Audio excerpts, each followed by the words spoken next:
विद्यार्थियों, मैं योगिता वैद, मैं आपको हिंदी लोकवाणी 9वीं कक्षा में पढ़ाती हूँ। हिंदी लोकवाणी का पूरा सिलेबस संपूर्ण हो गया है।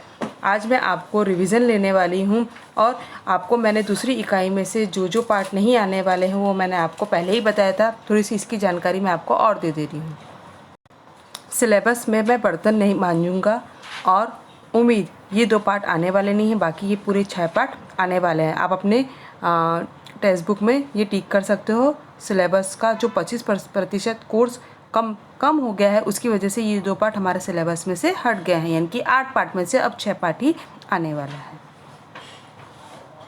विद्यार्थी, आपको परीक्षा के समय परिच्छेद दिया जाता है और उसके आधार पर आपको प्रश्न तैयार करना पड़ा। जैसे कि यहाँ पर आप लोगों को दिया जाएगा कि निम्नलिखित पद्यांश पढ़कर सूचना के अनुसार कृतियाँ करो। अब सूचना के जैसे कि यहाँ पर यह अनुरागी से लेकर सुनियो कहो तरु अर्क ते अर्क समान औद्योत्य, इस तरह से आपको दिया जाएगा। पूछा जाएगा निम्नलिखित पद्यांश पढ़कर सूचना के अनुसार कृतियाँ करो। तो इसके अंतर्गत जैसे कि आपको प्रश्न पूछा जाएगा, एक वाक्य में उत्तर लिखो। जैसे कि आपको दिया जाएगा मनुष्य का मन जैसे जैसे श्याम रंग में डूबता है ऐसा होता जाता है। तो आप इसका उत्तर 1-2 शब्द में दिया तो इसका उत्तर इस तरह से लिखोगे, मनुष्य का मन जैसे जैसे श्याम रंग में डूबता है उसका मन क्या होता जाता है, उसका मन और अधिक उज्जवल होते जाता है। तो इस तरह से आपको पूरा उत्तर शॉर्टकट में ना लिखकर इस तरह से मैंने आपको जैसा बोला उस तरह से लिखना है। एक और एग्जांपल, जैसे कि स्वर्ण में यह धतूरे से 100 गुना अधिक होता है। तो क्या होता है, स्वर्ण में मादकता सोने से 100 गुना अधिक होती है। तो आप इस तरह से क्या करोगे, प्रश्न के उत्तर तैयार करोगे। उसी तरह आपको पूछा जाएगा शब्दों को शुद्ध रूप या मानक रूप में लिखे। जैसे कि यहाँ पर कुछ अशुद्ध, जैसे कि यहाँ पे है घरू, घरू को हम शुद्ध रूप में क्या कहेंगे, घरू को हम क्या कहेंगे, घर। उजलू, उजलू को हम क्या कहेंगे, उजलू को हम कहेंगे उज्ज्वल। आगे ध्यान में इस तरह से आपको याद रखिएगा। झांकी, झांकी का हम क्या कहेंगे, झांकी को हम क्या कहेंगे, जिसकी। ठीक है। श्याम, श्याम को हम क्या कहेंगे, श्याम।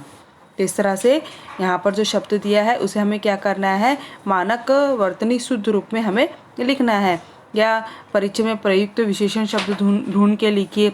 जैसे कि गुणी, लघु, अनुरागी, उज्ज्वल, क्या है, हमारे सब विशेषण शब्द है। या फिर परिचय में प्रत्यय युक्त शब्द पूछो। जैसे कि प्रत्यय मैंने आपको, जैसे कि अनुरागी, यहाँ पर दिया गया है अनुरागी, अनुरागी यहाँ दिया है अनुरागी। तो अनुराग में ई की मात्रा लगी, अगर हम ये ई की मात्रा हटा दे तो क्या हो जाएगा, अनुराग। और ई की मात्रा अगर इसमें लगा देंगे तो ये क्या हो जाएगा, ई हमारा क्या हो जाएगा, हमारा प्रत्यय। ये हमारा क्या हो जाएगा, प्रत्यय हो जाएगा।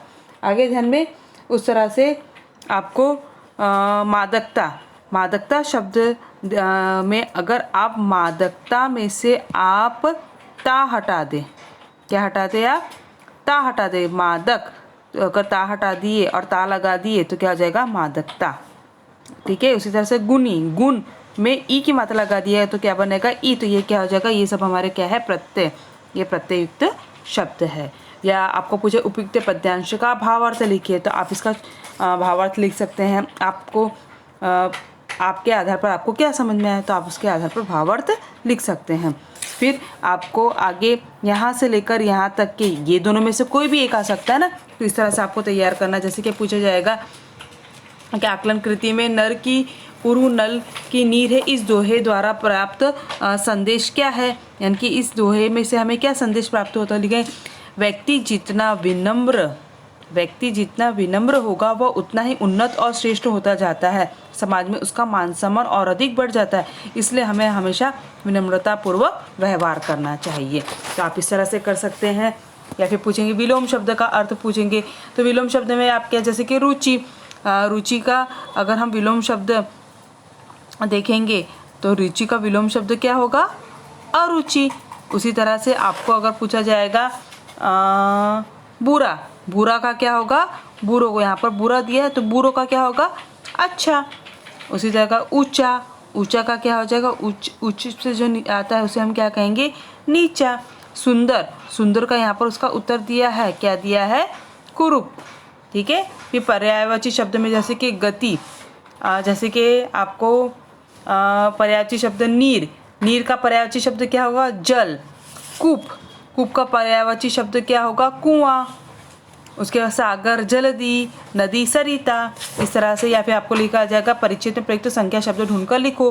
तो संज्ञा शब्द के गीत, बुराई, प्यास, रुचि, ये सब क्या हमारा संज्ञा शब्द दिया गया है। तो आपको इस तरह से तैयारी करना है। या फिर इस पंक्ति का आपको अर्थ लिखना है। ये लिखोगे पाठ के आंगन के अंतर्गत। यहाँ पर जो प्रश्न दिए हैं मैंने अभी उसी के आधार पर आपके प्रश्न के उत्तर मैंने टिक कराया है। तो आपको क्या करना है? स्वाध्याय हल करना है और इस तरह से आपको रिवीजन की तैयारी करना है। रिवीजन की तैयारी में जैसे कि यहाँ पर दिया है कल्पना पल्लवन में दिया है निदक नीरे राखी, इस पंक्ति के बारे में अपने विचार लिखिए। तो इसके अंदर आपको लिखना, मैंने आपको पहले बताया था, इसमें आप क्या लिखे? निदक नीरे राखी आंगन कुटीचा बिना पानी साबुन बिना निर्मल करे भाई। अर्थात जो व्यक्ति हमारी निंदा करता है उसे अपने अधिक से अधिक पास रखना चाहिए। क्यों रखना चाहिए? संभव हो तो उसे अपने आंगन में ही उसकी कुटी बना लेना चाहिए। उससे उसके पास रहने से हमें साबुन और पानी के बिना ही स्वभाव निर्मल बन जा सकता है। क्यों बन जाएगा? क्योंकि वो हमारे दोषों को बताएगा, हमारे सम्मुख प्रकट करता रहता है, जो हमें अपने दोष को दूर कर सकते हैं। ऐसे लोग अनजाने में ही हमारी क्या कर देते? भलाई कर देते हैं। और प्रायः व्यक्ति अपने दोषों को अपने आप नहीं जान पाता। चापलूसी लोग अपने स्वार्थ से वशीभूत होकर हमारे अवगुण की प्रशंसा करते रहते। इस कारण हमें अपना व्यवहार सदैव क्या रखना चाहिए? उत्तम रखना चाहिए। तो इस तरह से आप क्या करोगे? प्रश्नों के उत्तर हल करोगे। तो स्वाध्याय का हल आपको स्वयं अपने मन से करना है। और यहाँ पर दिया गया है भाषा बिंदु में, ये देखना आपको ज़रूरी है। यहाँ पर क्या निम्नलिखित मुहावरे और कहावतों के गलत शब्दों के स्थान पर सही शब्द लिखकर उसे पुनः लिखिए। तो इस तरह से आप इसको हल करोगे। तो ये पहला कविता का मैंने आपको रिवीजन कराया है। कविता अच्छे से पढ़ना है 2 बार, और कविता पढ़ने के बाद नीचे आपको एक रिवीजन नोटबुक बनाना है और उसके अंतर्गत आपको प्रश्नों के उत्तर हल करना है।